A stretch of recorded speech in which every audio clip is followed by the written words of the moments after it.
Hello and welcome to True Crime with Tori Lee. I am your host Tori Lee and this is the channel for true crime lovers. If you have been following me from the start, thank you so much for your support and I'm so happy to have you here. If you are brand new to the channel, then welcome. I've recently started this channel to generate awareness, identify certain behaviours and educate on knowing the red flags. It is extremely hard to hear some of these stories, but I am giving the victims a voice and holding the perpetrators accountable for the horrendous crimes and things they have done. Through season 1, we are focusing on stalking cases. 94% of murders involve some type of stalking behaviour. This is episode 3 of season 1, and today's case is the horrendous murder of Morgan Huxley, who was stalked and brutally attacked, being stabbed a total of 28 times in his own home. This murder was that brutal that the tip of the knife actually broke off and was lodged into his skull. These episodes cover topics of a sensitive nature and listener discretion is advised. Let's relax with wine or tea and get straight into today's case.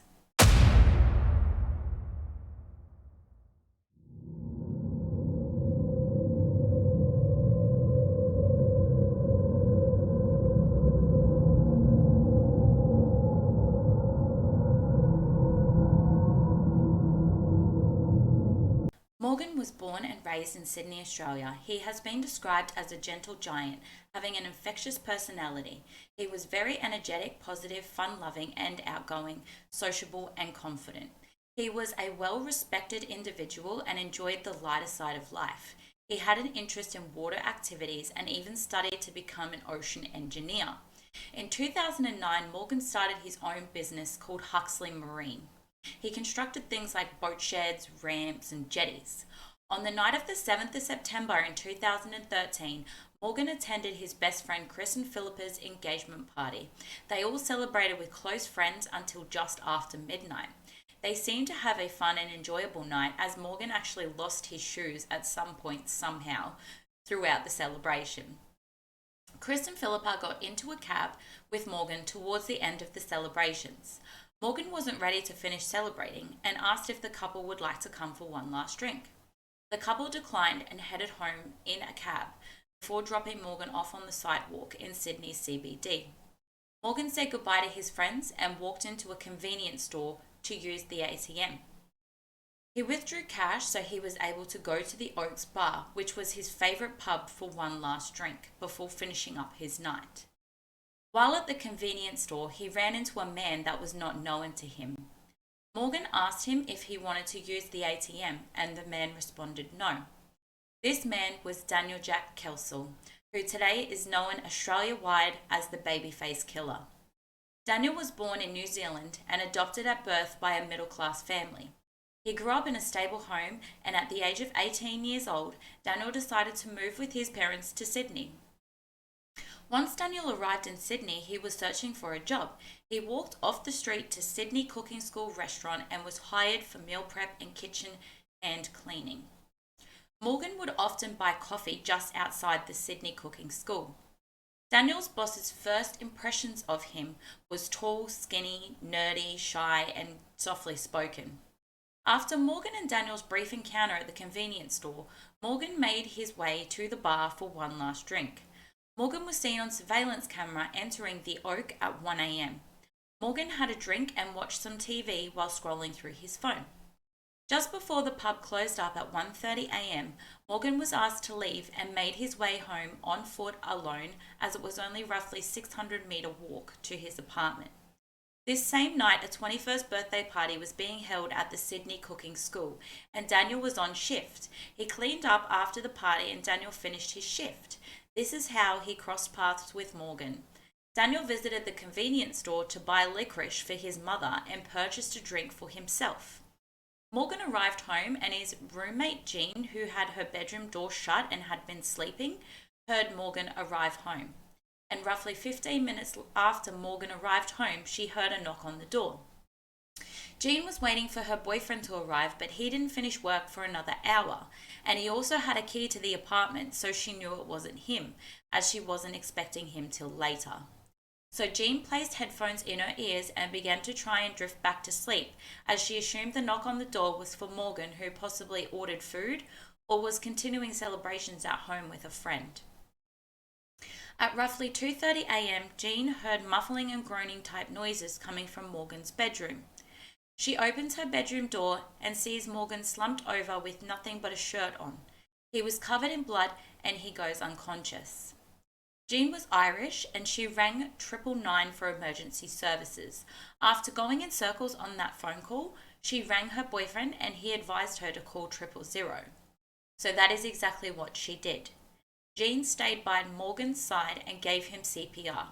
The emergency services arrived at around 3 a.m. and with their best efforts, Morgan was pronounced deceased and there was nothing more they could do.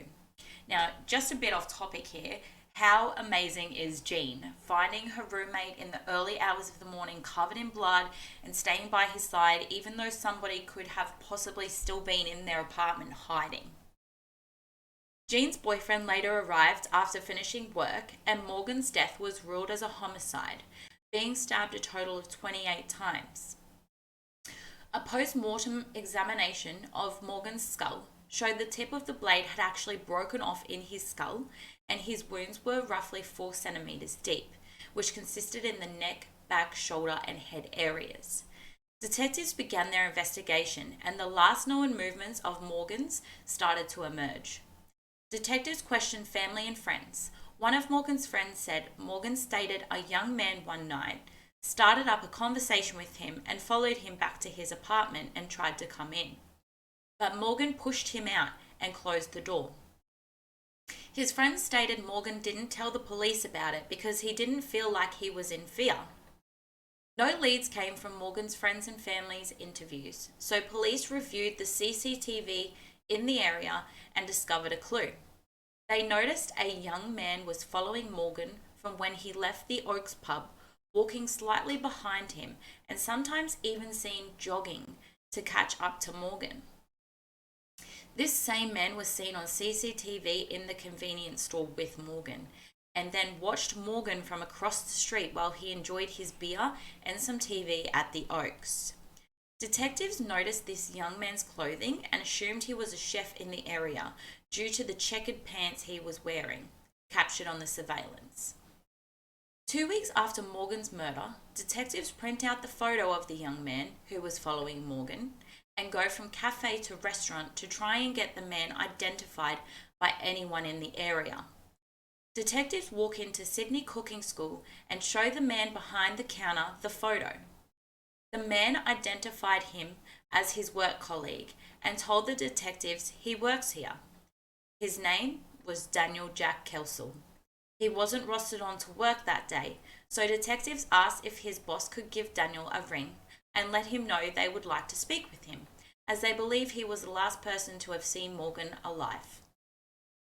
Daniel agreed to speak with them, so the detectives went to Daniel's home, and then later on Daniel agreed to head to the police headquarters and tell them his story and provide a statement.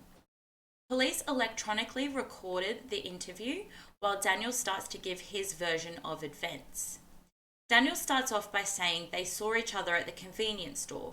Daniel stated Morgan asked him if he wanted to use the ATM and Daniel replied with no. Daniel stated he referred to Morgan as no shoes. Daniel said he decided to head home himself at the same time as Morgan. Detectives show the CCTV footage to Daniel and he agrees he is that person behind Morgan in the footage. When Daniel was asked by the detectives why he was running, Daniel responded with, "My mum always told me if you're cold, then go for a jog." Daniel also asked why he decided to go that way home, and Daniel said, "I don't know, I think it's because I wanted to go check out my work." He states he is not good at remembering fine details. Daniel remained calm, confident, and certain about what he said during the interview, and he denied ever going into Morgan's apartment or even knowing Morgan. Detectives claim the interview was extremely bizarre and strange, and some of the answers he gave seemed to be a bit different. Daniel arrived at the interview with the same shoulder bag he was wearing the night he followed Morgan home. Detectives asked what he had in his bag that night. Daniel responded with Yu-Gi-Oh trading cards and an apron. Little did detectives know this shoulder bag would be used as evidence at a later date. They state DNA and fingerprints were taken from the crime scene, and they asked Daniel if he was willing to provide a DNA sample so he can be removed as a potential suspect. Daniel declined and stated that he felt uncomfortable. Now, usually if someone doesn't have anything to hide, then there is no reason why they can't provide DNA. We'll take a look at that interview now. A convenience store. I then had a small conversation. To this guy, Morgan. Yes, Morgan, yes. Morgan asked me if I wanted to use the money, the ATM. He asked you, sorry. He asked me. I replied no and then left. It's cold. Mum always tells me if you're cold, go for a jog. If you're cold, I'm just wondering why you would go that way. That doesn't look like the most direct route. I don't know. I don't, when I get tired, I don't really pay attention to a lot of things. How far did you jog for? Not very far. I might be the only person to tell you where my boss for as well, but I'm not very good at remembering things. Sorry, you're not very good at remembering things. Not fine details, no. I explained to you that we'd recovered some DNA and fingerprints from the crime scene at his house. Yes. Gentlemen. And that I asked you, were you prepared to provide a sample of your DNA and your fingerprints? Yeah. And that you told us that you weren't comfortable? Yeah. Is that correct? Yes. Detectives now state due to not supplying DNA, this was a huge red flag and raised alarm bells through them. 2 days after Daniel had given his statement, he contacted the detective and asked if they could meet. They decided to meet in a car park that afternoon, and Daniel said he hadn't told the complete truth. Daniel confirmed he went into Morgan's apartment, and on his way out, he bumped into a blonde lady. Daniel states his presence at the time angered her, and he believes this is why Morgan was murdered. He was now trying to cover up the fact that he had actually been in the apartment of Morgan Huxley's. Daniel was arrested and taken back to the station for further questioning. However, he refused to speak any further. And unfortunately, Daniel was not charged and was able to be released and returned home. But this only pushed the detectives to work harder. Daniel was in fact the only person of interest. That night, police issued a number of search warrants at Daniel's home and place of employment. There was one particular knife missing from the cooking school, which to this day still has not been recovered. Police took the shoulder bag, and once it was examined, it confirmed to have bloodstains of Morgan Huxley on it. More results arrived from the forensic lab, and all of which pointed to Daniel being in the apartment during the time Morgan was stabbed to death. On the 8th of October, Daniel was rearrested for the murder of Morgan Huxley. Daniel refused to be interviewed, however, he still pleaded his innocence. Police had scientific evidence to prove this. They had the bloodstain on the shoulder bag, the matching fingerprint of Daniel's on Morgan's bedroom door, they had the CCTV footage. However, this was not enough, and this case unbelievably went to trial. Detectives' next move was to visit Daniel at the jail and get Daniel to provide a sample of his semen. The detective stood in the room while Daniel was to provide this, and Daniel made a comment and said, "Pardon me, but you could cut the air with a knife." Here is a man who has just been brutally stabbed 28 times, and you are on trial for being the killer, and you're making references to knives. The DNA of Daniel's was found on Morgan's penis. Family and close friends state Morgan was a straight man, and it was highly unlikely he was engaging in sex with other men. There were no profiles on dating sites or evidence to support he liked men or was having sexual encounters with them. However, there was evidence to support that he was straight and liked women only. The early press coverage in this case was extremely hurtful to the Huxley family and his friends. The way a story is covered sometimes hurts those involved, and that hurt doesn't go away. News headlines started reading "Booty Call Gone Wrong," stating it could be a case of he took the wrong girl home. Rumours started flowing about the many different women Morgan brings home and that he frequently leaves the door unlocked. Morgan was screwed over by the media as they victim blamed him, stating his own actions got him killed, and in the end, the media was wrong. While detectives prepared for trial, documents of conversations Daniel had with medical professionals surfaced. Daniel was having intrusive thoughts about following a stranger home one night and stabbing him to death. There was no evidence from the medical records that Daniel suffered any hallucinations. A psychologist performed a mental assessment on Daniel to make sure he was fit for trial. Daniel struck her immediately as an intelligent young man. Daniel had a difficult mental history, but this was a man who was in a rage and wanted to do it and did it. As it stands now, the psychologist that assessed him believes he will commit another crime like this when he is released. Daniel had no criminal history and no alcohol or drug abuse issues. There was a coldness and fear for the psychologist's own life when she left the room after completing the assessment. The psychologist's analysis was that Daniel was fit to stand trial. Daniel continued to plead his innocence and refused to take responsibility. In March 2015, Daniel's trial began, and Daniel was in the media spotlight. Daniel wasn't used to having attention. However, this trial, all the attention was on Daniel. He enjoyed being in the paper and having his photograph taken. Daniel demonstrated he was going to outsmart everyone. His face was blank the entire time.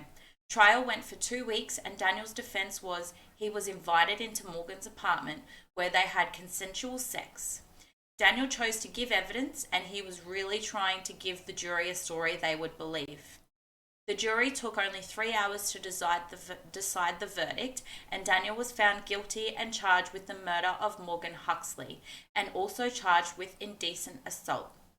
He was sentenced to 30 years in prison without the possibility of parole. In 2017, Daniel put in an appeal to have his sentence reduced by 10 years, and this appeal was declined. This was a cold and calculated attack, and Daniel simply killed for the thrill of it. Daniel had his eye on Morgan, and that brief interaction at the convenience store would see Morgan stalked, pursued, and then murdered. The randomness of this attack is just mind-blowing. To me, this seems to be a twisted obsession. Looking at the facts, you have Morgan buying coffee regularly just outside the Sydney Cooking School, Daniel's place of employment. You have Morgan who regularly visited the Oaks. Then you had Morgan being followed home one night 6 months prior to his death. I mean, was that person Daniel back then? Could this have been a case of Daniel developing a crush? There is usually a reason or motive behind a murder, but this was just a random attack and extremely unusual. Work colleagues are still in shock and disbelief that Daniel was capable of murder because he never showed the slightest bit of anger. But this just shows anyone is capable of murder, and to never judge a book by its cover. New Zealand police are investigating unsolved murders to see if Daniel could have been responsible for some of them before moving to Sydney. But to this day, he has not been convicted of any other crimes. That is all I have time for this week. Thank you so much for joining me. If you have made it this far, I just want to express my gratitude for following yet another episode of True Crime with Tori Lee. It would be appreciated if you could share with your other true crime besties, give this episode a like, leave a comment below, or even subscribe to stay up to date with the weekly episodes. If you have a case you're interested in and you would like me to cover, please request below by leaving a comment. I will see you all next week with a brand new episode, and until then, stay safe out there and be vigilant. Bye!